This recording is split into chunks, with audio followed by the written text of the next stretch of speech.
Assalamualaikum warahmatullahi wabarakatuh. Perkenalkan, nama saya Yasri Ramdan Prestia dengan NPM 2314249 dari kelas F. Di sini saya akan menjelaskan terkait analisis kasus pencabulan terhadap bayi guna memenuhi ujian tengah semester genap mata kuliah Hukum, Pidana, dan Perkembangan. Dosen pengampu Ibu Tia Dutiana SHMH. Baik, yang pertama saya akan menjawab pertanyaan mengapa kasus tersebut bisa disebut sebagai tindak pidana dan unsur-unsur tindak pidana apa saja yang ada pada kasus tersebut. Baik, kasus cinta ditolak, tukang pijit, culik, dan rudal paksa bayi 4 bulan, anak wanita pujaan. 25 November 2023 di Kaliwedi, Cirebon, Jawa Barat. Termasuk tindak pidana.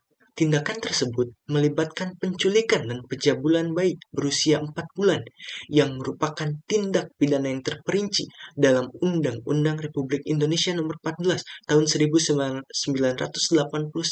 tentang Hukum Pidana. Unsur-unsur tindak pidana yang ada pada kasus ini antara lain: 1. Penculikan, yang dimana pria yang ditangkap menculik bayi berusia 4 bulan dari rumah korban, yang merupakan tindak pidana yang terperinci dalam pasal 153 Undang-Undang Republik Indonesia Nomor 14 Tahun 1989 tentang Hukum Pidana. Yang kedua, pencabulan, yang dimana pria yang ditangkap mencabuli bayi berusia 4 bulan yang terperinci dalam pasal 153 Undang-Undang Republik Indonesia Nomor 14 Tahun 1989 tentang Hukum Pidana. Yang ketiga, adanya sakit hati. Pria yang ditangkap mengaku melakukan tindakan tersebut karena sakit hati. Cintanya ditolak ibu korban, yang merupakan unsur tindak pidana yang terperinci dalam pasal 153 Undang-Undang RI Nomor 14 Tahun 1989.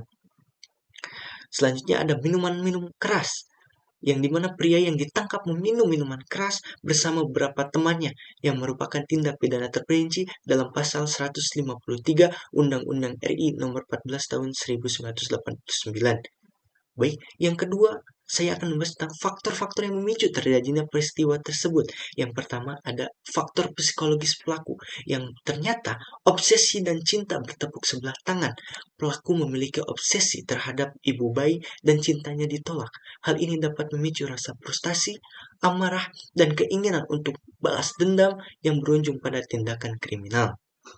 Yang kedua, ada faktor situasional, ketersediaan korban, yang dimana bayi yang mudah diculik karena lengahnya pengawasan orang tua menjadi target yang mudah bagi pelaku.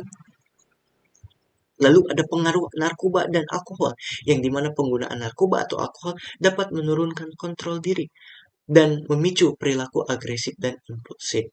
Baik, yang ketiga saya akan membahas tentang asas-asas lex locus delicti yang ada dan dapat diterapkan pada kasus tersebut. Sebelumnya saya akan menjelaskan pengertiannya terlebih dahulu. Jadi, asas ini menentukan bahwa hukum pidana yang berlaku untuk suatu tindakan pidana yang berlaku di tempat. Nah, yang dimana penerapannya dalam kasus ini bahwa disebutkan hukum pidana yang berlaku adalah hukum pidana Indonesia. Karena kasus pencabulan terjadi di wilayah Indonesia, yaitu di Kaliwedi, Cirebon, Jawa Barat. Terus ada lex tempus delicti yang ada dan dapat diterapkan pada kasus tersebut. Nah, pengertiannya yaitu asas ini menentukan bahwa hukum pidana yang berlaku untuk suatu tindakan pidana adalah hukum pidana yang berlaku pada saat pidana tersebut dilakukan. Nah, dalam penerapannya kasus ini bisa dilihat bahwa hukum pidana ini terjadi di Indonesia karena kasus pencabulan di wilayah Indonesia yang terjadi pada hari Kamis 23 November 2023. Baik, selanjutnya ada aturan hukum apa saja yang dilanggar pada kasus tersebut. Dan jelaskan pasal berapa serta unsur-unsur subjektif dan objektif dari pasal tersebut.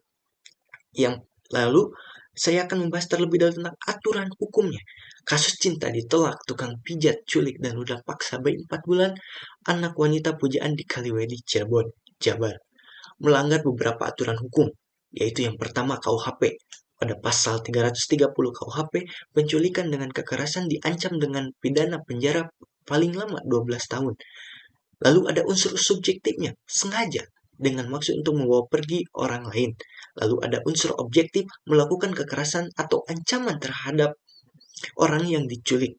Lalu ada pasal 285 KUHP tentang pemerkosaan, diancam dengan pidana penjara paling lama 12 tahun. Lalu terdapat unsur subjektif yang sengaja dengan maksud untuk melakukan persetubuhan dengan orang lain. Selanjutnya ada unsur objektif yang melakukan persetubuhan dengan orang lain tanpa persetujuan. Selanjutnya ada pasal 81 ayat 1 Undang-Undang Nomor 35 Tahun 2014 tentang Perlindungan Anak.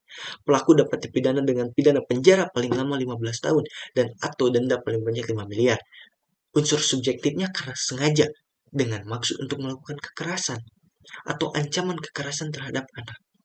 Unsur objektifnya melakukan kekerasan atau ancaman kekerasan terhadap anak yang mengakibatkan luka berat, cacat, atau kematian. Selanjutnya ada Undang-Undang Nomor 23 Tahun 2002 tentang Perlindungan Anak yang melarang dan menghukum segala bentuk kekerasan terhadap anak termasuk penculikan dan persetubuhan. Selanjutnya ada Undang-Undang Nomor 35 Tahun 2014 tentang Perlindungan dan Saksi Korban yang memberikan perlindungan kepada saksi dan korban tindak pidana dalam kasus ini. Baik, sekian dari saya. Mohon maaf bila ada kesalahan. Wassalamualaikum warahmatullahi wabarakatuh.